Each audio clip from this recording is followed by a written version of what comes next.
Participação Nacional está de volta. Hoje nós estamos falando sobre intolerância na rede. Nós recebemos em nossos estúdios a pedagoga especialista em relações interpessoais da Unicamp, Thaís Leite Bosa. Bem, para a gente continuar a nossa discussão aqui, nós vamos ver um VT que fala um pouquinho sobre o cyberbullying. Acompanhe. Pesquisas feitas pela Universidade de Campinas com jovens entre 13 e 14 anos de idade mostram que 90% deles sabem o que é o cyberbullying e o agravante, sentem prazer na prática. Hoje eu estou aqui no centro de Campinas para mostrar a vocês a opinião da população sobre esse assunto.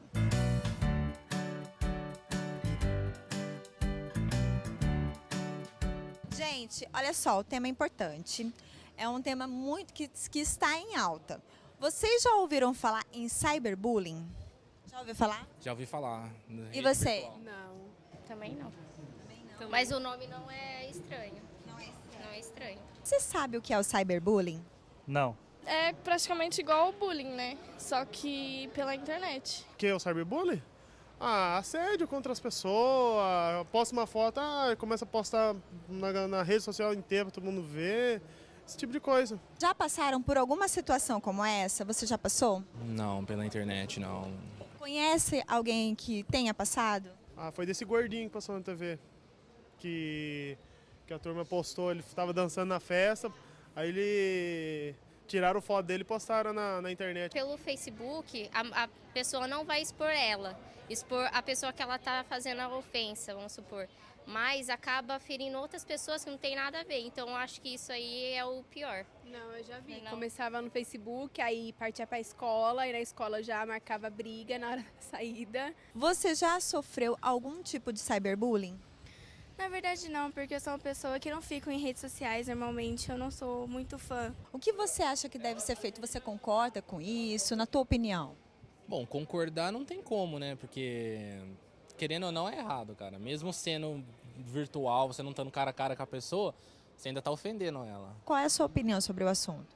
Eu acho bem ruim e acho que não devia ser praticado. Porque ofende as pessoas e é bem ruim. Acho bem desnecessário, né? Causa muito danos nas pessoas, assim. Magoa bastante. É ruim. Já sim. Qual foi a situação? É porque tem pessoas que brincam com o jeito que você é, se é magro, é gordo, então é umas brincadeiras assim, mas você não leva a sério, né? Se levar a sério também é complicado, né? Tá aí. Então a gente está acompanhando aí a opinião das pessoas, e é interessante que chamou a atenção que tem algumas pessoas ainda que às vezes nem sabem identificar o que é o cyberbullying, né? Isso é um fato interessante. E agora, Thaís, como que você avalia essa questão do cyberbullying?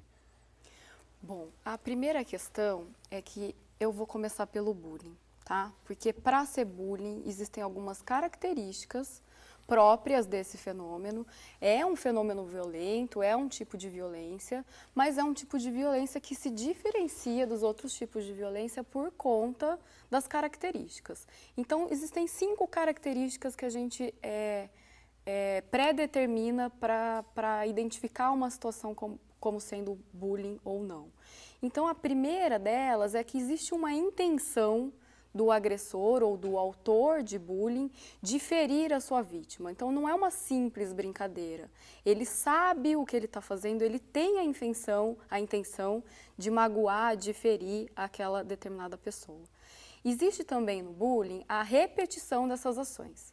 Por isso que não é brincadeira, porque todos os dias o agressor vai fazer com que o alvo se sinta diferente, se sinta inferior. Ele muda a maneira de fazer, um dia ele xinga, outro dia ele bate, outro dia ele rouba as coisas, outro dia ele ameaça, mas ele todo dia faz com que esse alvo sofra, né? Uma terceira característica é que existe um desequilíbrio de poder. Então, existe um alvo que é frágil. É claro que isso não é consciente, mas é como se ele se visse como inferior. É como se ele se identificasse com uma pessoa inferior e, portanto, que merecesse sofrer ou que merece o que está acontecendo com ele. Tá? Isso porque o bullying é entre pares. Então, a gente não chama de bullying quando a agressão vai de um aluno para um professor, por exemplo, ou de um professor para um aluno, ou do pai para o filho. Bullying é entre alunos, entre sujeitos, não só entre alunos, mas entre sujeitos que estão no mesmo nível hierárquico de autoridade. Então, entre alunos, entre, por exemplo, os professores de uma escola, entre os funcionários de uma empresa, que a gente vai chamar de mobbing, mas não entre o diretor de uma empresa e um funcionário. Você está entendendo a diferença de, então, quer dizer, poder de autoridade sobre o outro? Está relacionado ao mesmo grupo, do mesmo nível. Do mesmo nível. Está no mesmo nicho, vamos dizer assim. Isso. Né? Pessoas que não têm o poder da autoridade sobre as outras. O que está dando para entender é que você entre iguais. Exatamente.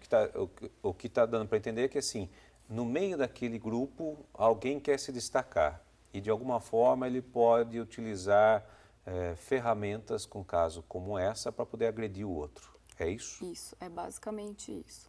Na verdade, ele não quer se destacar. Ele tem uma necessidade de diminuir o outro, justamente porque ele também se vê como um sujeito inferior. Então, existem duas tendências de sujeitos que têm uma imagem de si empobrecida. Então, um que vira o agressor de bullying, ele agride, ele humilha, ofende a vítima, porque ele quer justamente se sentir superior, se sentir valor. A vítima é aquela que se submete. Eu me vejo como diferente, eu aceito a agressão porque eu, de fato, sou menos, eu me sinto como menos. Né? Existe uma outra característica do bullying e que é essencial para toda essa trama funcionar, que é a questão dos espectadores. O bullying só acontece porque o agressor ele tem uma plateia, ele tem audiência perante aos colegas, perante aos pares. Né? Então, eu agrido o outro e eu faço questão que todos saibam o que eu estou fazendo. Justamente porque eu preciso ter esse poder diante da minha plateia, diante do público que está ali. Muitas vezes ou não faz nada, ou aplaude, ajuda o agressor e aí ajuda a ofender, humilhar, enfim. Então, o agressor precisa desse público. Agora, o cyberbullying tem algumas diferenças em relação ao bullying. Ele continua sendo uma agressão entre pares, então por isso que é difícil de identificar, porque no cyberbullying muitas vezes a gente não sabe quem é o agressor, quem é que começou, né, com aquilo. Então é mais difícil de identificar por conta disso. E a gente tem um outro problema. A audiência, esse público que assiste, é muito maior. Então, a vítima, o sujeito que sofre, ele se vê, né, exposto, humilhado, diante de uma plateia muito maior.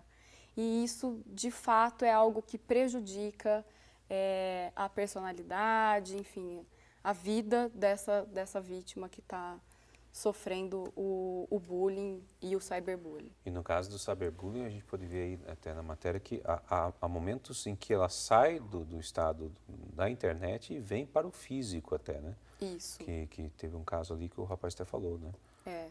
Ou o contrário, né? Então, às vezes eu sou ofendido, humilhado na escola e eu vou para a internet para me vingar. Então, eu posso me esconder atrás de um nome falso e eu agrido o outro por conta disso. Mas pode ser o contrário também. Então, começa na internet, não sabe de onde veio, alguém chama uma pessoa por um apelido, todos os alunos da escola, como eles têm relacionamento virtual, né, têm acesso àquela agressão na internet e aí passam a ofender, a humilhar a criança ou adolescente na escola também. Thaís, e quem sofre bullying ou cyberbullying tende a ser um novo agressor? A gente pode dizer que isso pode acontecer, né, da pessoa sentir a necessidade de agredir alguém para, de fato, dar conta de lidar com a agressão que ela sofre. Mas isso não é uma regra, né? Às vezes as pessoas que sofrem, elas simplesmente se conformam e permitem a agressão, ou, enfim, não é algo que a gente pode dizer que é recorrente. Agora, no caso do cyberbullying, chama muita atenção a questão da violência, né, dos comentários, também da indiferença ao sofrimento, né, do outro. E isso é um sintoma aí de falta de solidariedade ao problema do outro, ou não quer entender mesmo, não quer se ver naquela situação? Bom, existe uma característica da internet que pode favorecer, potencializar essa questão. Na internet, por exemplo, as pessoas têm a concepção errônea de que o que acontece no meio virtual está separado da vida real. Então, de que o que acontece na internet fica na internet e isso não influencia na nossa vida, né, real, cotidiana.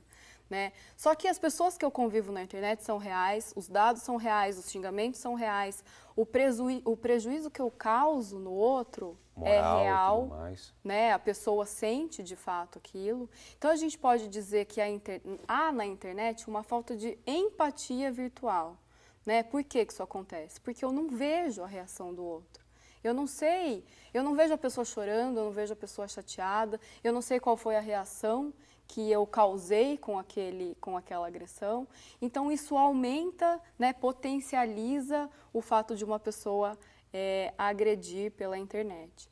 Agora, no vídeo, a gente pôde ver que a jornalista diz que os autores sentem prazer, enfim, eles se sentem satisfeitos ao agredir ao outro. E isso é verdade.